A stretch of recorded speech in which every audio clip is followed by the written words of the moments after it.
imagine in this case we have breaker, FVG, and Orderblock, okay? You're like, well, which one do I use, right? Where is price going to react from? And it's a valid question, like it's a fair question. You're looking at this, you're wondering, am I going to get this? Am I going to get this?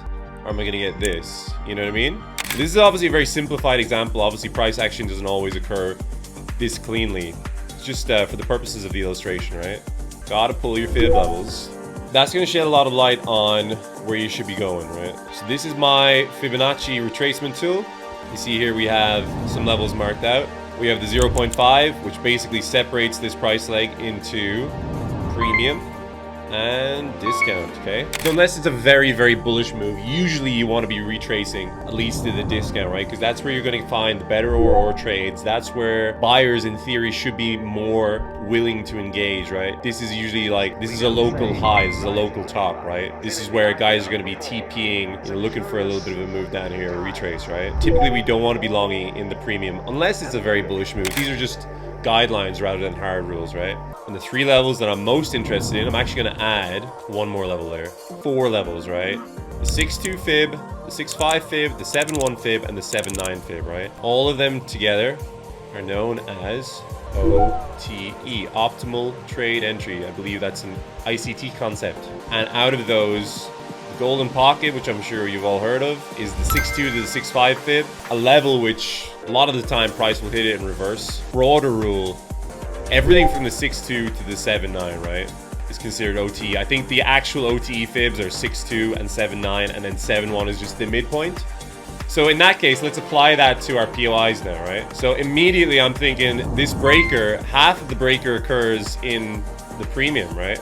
It's above the 0.5, and the other half isn't really near the OT. It's not at the level that I want. So I would not consider this breaker high probability unless I was really confident that a bullish reversal is in, right? Maybe there's some news. Maybe this high time frame POI is actually, there was a really strong reaction. Then maybe I want to take this, but otherwise it's probably going to be a no, right? So then I'm looking at the next one, FVG. The FVG has real nice overlap with the golden pocket.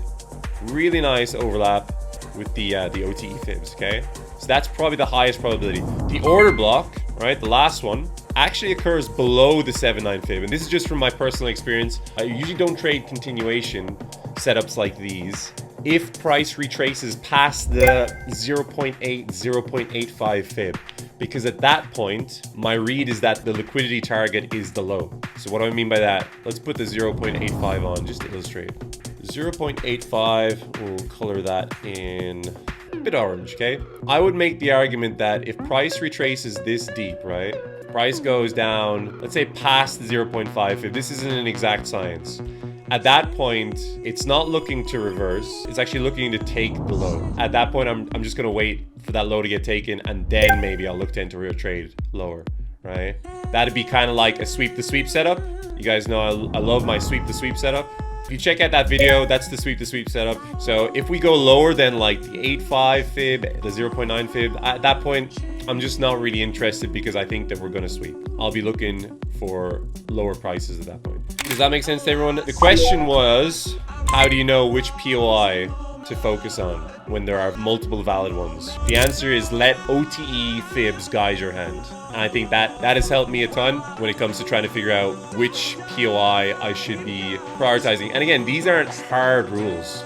These aren't hard rules, these are just guidelines. What happens when the breaker and FVG line up together? That's when you get the unicorn setup. So that's a good point, actually. What if there's an FVG here and the breaker occurs inside it, right? At that point, we have our friend, the unicorn. The unicorn setup. When a breaker occurs inside an FVG, it is higher probability than any of the other trio POIs in isolation. Even if a unicorn breaker happens outside your discount zone, it's definitely, you should give some weight to that. You're almost at the point where you'd be prioritizing that over a deeper retrace. Obviously, the highest probability, and you don't often get it, is when the breaker and the FVG occur in unison at the OTE, right? That's a true unicorn setup. Hope that answers your question.